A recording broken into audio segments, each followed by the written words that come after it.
बेनिखायनो जोङो दंफैयो इन्डियान नेसनेल कंग्रेसआ दिनैहाय बे दिल्लीयाव फैनानै गासै भारतनि लाख लाख मानसिफ्रा फैनानै जानाय लोंनाय बेसाद बानायनायनि दाम बारायनायनि एगेन्स्टआव हाल्ला बल मोनसे प्रग्राम लादों। दा बे प्रग्रामाव जोंबो दिनै आसामनिफ्राय बिदिनो नोंथांमोना नुबाय गथ'फोर नुगोन दिनै लाख लाख इन्डियान बासफोर नरेन्द्र मदिनि खुंथायनि सायावहाय हेंथा होदों। बिथाङा गेदेर गेदेर खोथा बुंदों। जोङो गावबो जाया आरो मालायखौबो जाहोआ होनदों बिथाङा। नाथाय दिनै भारतनि गासै सम्पतिखौनो बिथाङा सानैल' मानसिनो होदों। दा बावहाय जोंनि गासै भारतनि गरिब गुन्द्रानि सानखोआ बांबाय थादों आरो बांबाय थादों। फरायनायनि फारसे साख्रि बाख्रिनि फारसे खहा जाबाय। लोगोसे गरिब गुन्द्रा आबादारिफ्रा खहा जाबाय।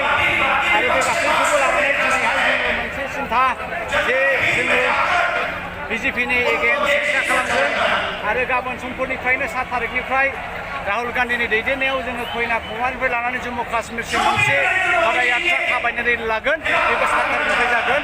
गोबां बुंला रायजोफोर खुलुमबाय।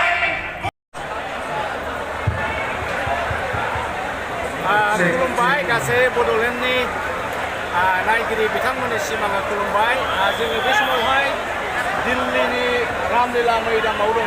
दिल्लीनि रामलीला फोथारावहाय जोंहा जोंनि दिनै बे भारताव जे बिजेपिनि सासनाव बिजेपिनि राजखान्थियावहाय जे जानाय लोंनाय गासैबो जिनिसा दामा बारायजोब्बाय। दा बेनिखायनो जोङो मोनसे नाम होदों महंगाई पर हल्ला बोल। दासिमबो राहुल गान्धी बिथाङा सफैयाखै।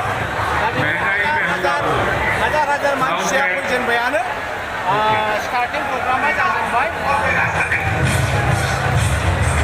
नोंथांमोना नुनो हागोन बिराद मानसि दंबाय। ओरै खोलानिफ्राय लानानै एखेबारे सारा भारतनि मानसिफोर दंबाय। बेहायनो फोरमायनो नागिरदों जे दिनैबो बिजेपि बिजेपिनि राजखान्थिखौ भारतनि लाख मानसिफ्रा दङ।